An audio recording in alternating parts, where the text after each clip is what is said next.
Welcome to another episode of Careers Express, brought to you by the Cyprus Mail, where job seekers and professionals can stay up to date with what matters most in our world of work.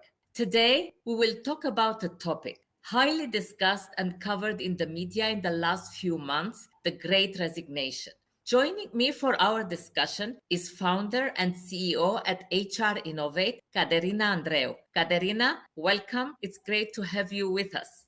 Hi, Elisabeth. Thank you for having me. Let's define what we mean by the Great Resignation. Essentially, it refers to the record number of employees quitting their jobs globally across sectors since April 2021, creating an unheard of number of vacancies. However, trends usually tend to reach Cyprus more slowly. So my first question to you, Katerina, is, do we have the Great Resignation in Cyprus? I would say in Cyprus, from what we've seen as recruiters so far since COVID, is more of a great pause. I'm not sure I would call it the Great Resignation as far as we're concerned, but definitely there's been this sort of long pause with candidates now rethinking their options, reevaluating priorities, and not being necessarily so mobile. Is there a specific sector, industry, gender, or role that is being most impacted? I don't actually think there's a sector that hasn't been impacted. I think COVID, because it was a general happening to everybody, and we were all sort of collectively shocked and thrown into this new surreal reality. I think every sector's been impacted, in particular, of course, retail and hospitality. But our two main sectors as recruiters is tech and finance. And they've been heavily impacted from a client service point of view because they're unable to deliver and keep to deadlines as much as they were pre-COVID because of this sort of candidate-led market now and retention and recruitment being such an issue. What would you say are the main reasons for these departures?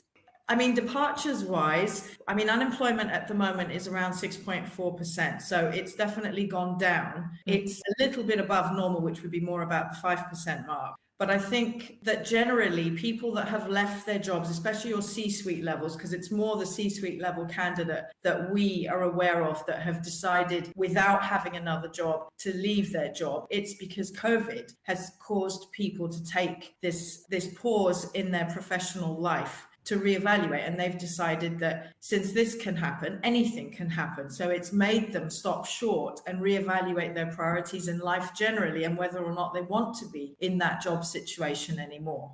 Do the people who are leaving usually have another job lined up? Not always. Predominantly with C-suite level candidates, we've seen quite a few in the last year and a half, I would say in particular, who have chosen to leave before finding another job because they've simply made the life decision that they don't want to continue. Pre-COVID, they might have been willing to sort of stay and keep going in the cycle that they were in, but no longer. The C-suite generally have the funds to jump without another job lined up, whereas younger job seekers wouldn't have that cushion. So does that mean young job candidates are willing to accept less attractive job conditions? No, when we're talking about Cyprus, so if we think about Cyprus and this region, young job seekers still do have a cushion. So yes, the C-suite level candidate has perhaps more financial cushioning from higher salaries and years of working, but your juniors in Cyprus also have the cushion that is widely known as mum and dad. We still have this cultural, this very culturally specific softness in our family structures towards adult children and allowing them to continue to find themselves professionally while, mum and dad pay the bill. So young people aren't necessarily running out to any job if they don't have to.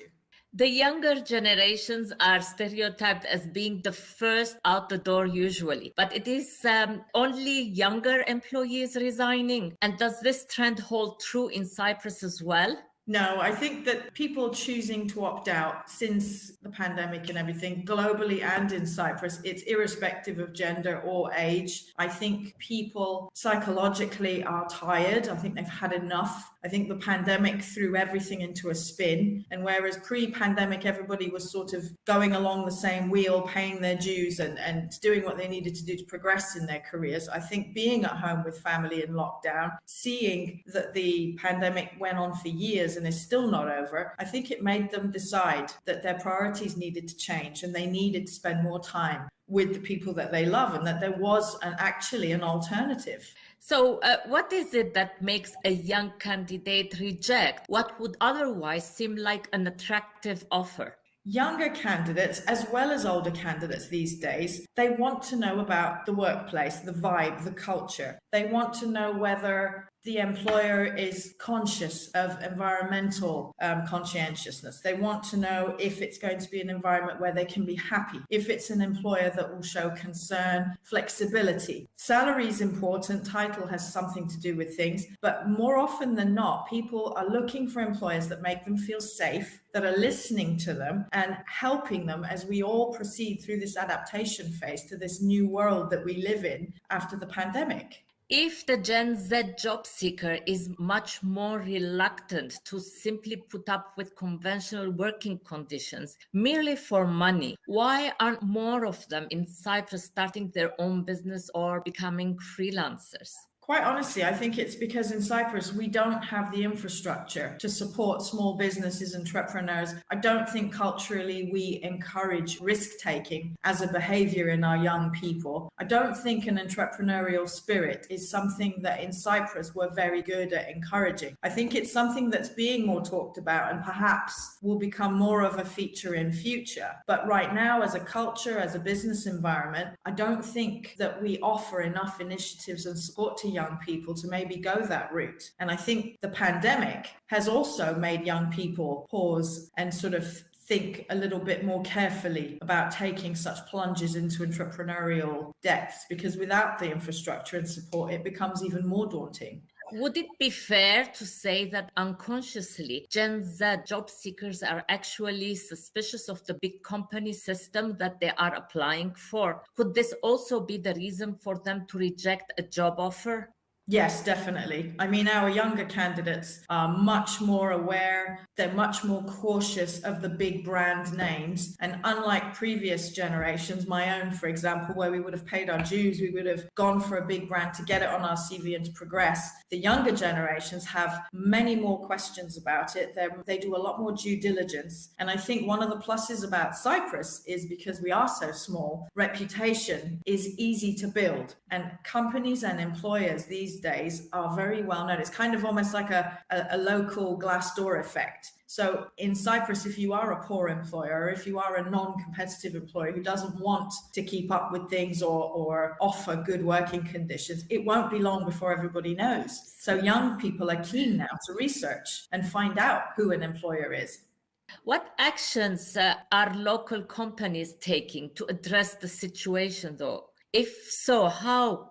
I think a lot of companies, especially in the tech domain, in finance, they've been a little bit slower on the uptake, but definitely in tech, where there's a huge global talent shortage, in Cyprus and in other countries that we recruit in, they've shown themselves to be a lot more embracing of increasing salaries, to be more in alignment with market rates. They've shown increased flexibility. So when it came to obviously, working around lockdowns and working from home, and now the trend to the hybrid split, they've definitely embraced it a lot faster. And I think that this idea that you have to compete as an employer, you have to brand yourself, you have to be known for treating people well, that has been much faster and easier understood by certain sectors like tech. Whereas in finance, they've been a bit more reluctant, a bit more stubborn, I think, in being able to embrace that. They've been a little bit more reticent, perhaps because obviously the nature of the work that they do with clients and security and confidentiality, it doesn't lend itself as easily to being flexible with working from home, for example. But as a sector, they're struggling to keep up.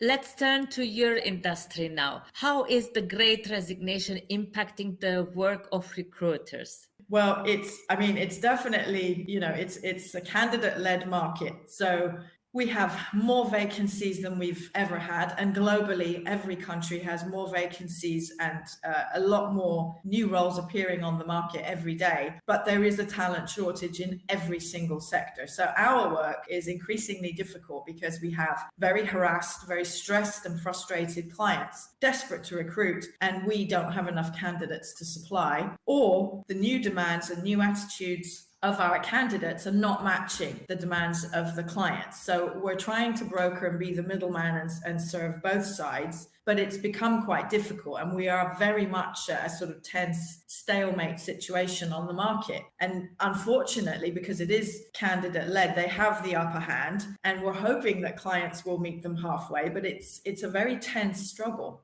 Of course, what appeared to be recent development, in this case resignations, are actually the result of many years of unmet employee needs. What do you believe the unmet needs might be?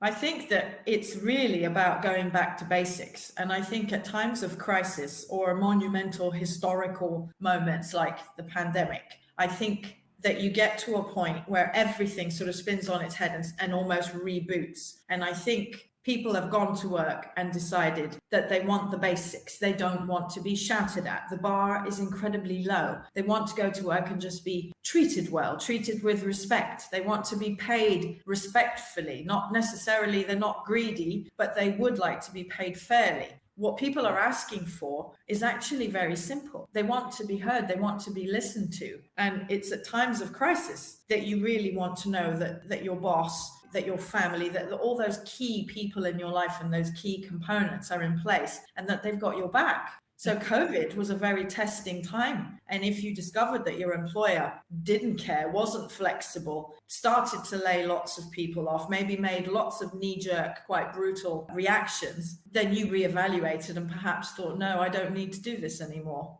So we've shifted to the candidate kind of job market rather than the employer kind of job market, right? Yes. I mean, this is definitely a candidate-centric market now. I think in England, 3 months ago, for the first time in history, there was 1.2 million vacancies and not enough candidates. And it's the same in Cyprus. In America, in 2020, there were over 4 million Americans left their jobs without another job to go to. So it's a whole wave of change that we're riding at the moment, and it is led by the job seeker. Those are big numbers. If more pay, financial perks, or thank you bonuses are less important to employees than employers think, what do employees really want? I think they want a conversation. They want a partnership, more of a collaboration. I think the sort of old school mentality that it's all transactional, that you go to work, provide a service, clock off, get your pay packet, I think it's out of date. And I think the younger generation know it too. So you can't buy them off necessarily. It won't be enough. They do want to be respected and they want a conversation. We're getting more and more younger candidates, for example, asking for stock options because they don't necessarily want to job hop, but they do want to know that the investment is mutual and that everybody's going to show a little bit of consideration and flexibility, especially, I mean, if you take into account working parents and other types of employees that would really appreciate the flexibility. And in some sectors, it was never the case that there was that flexibility. Take finance. It's changing because it's going to have to. Do you expect the Great Resignation to continue within the next 3 to 6 months, or do you think it will die out?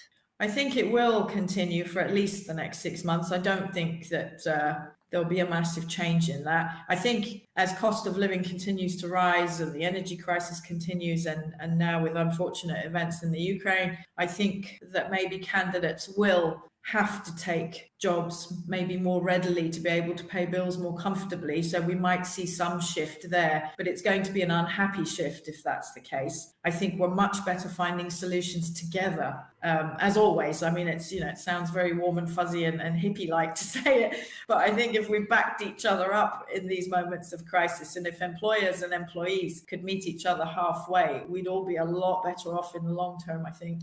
To sum it all up, how can companies turn attrition to attraction?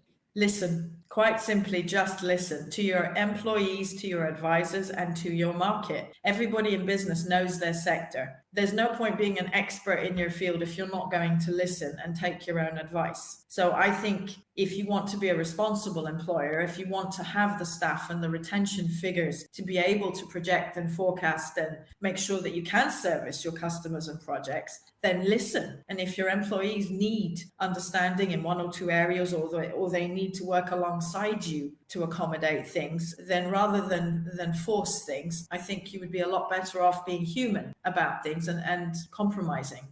Finally, where can people learn more about HR Innovate? Well, luckily we are fully digital, so you can find us on Facebook, on LinkedIn, Twitter. We have our website, of course, which is www.hrinnovate.org. On LinkedIn, we have a heavy presence, and anyone can reach out to me at any point. We have offices in Nicosia. All our contact details are on our website, and I'm readily available on LinkedIn or any of the platforms. Katerina, thanks so much for sharing these valuable insights. Thank you for having me, Elisabeth. Thanks also to you, Careers Express viewers, for joining us. If you found this video useful, please like, share, and subscribe to this channel, and follow us on our social media as well.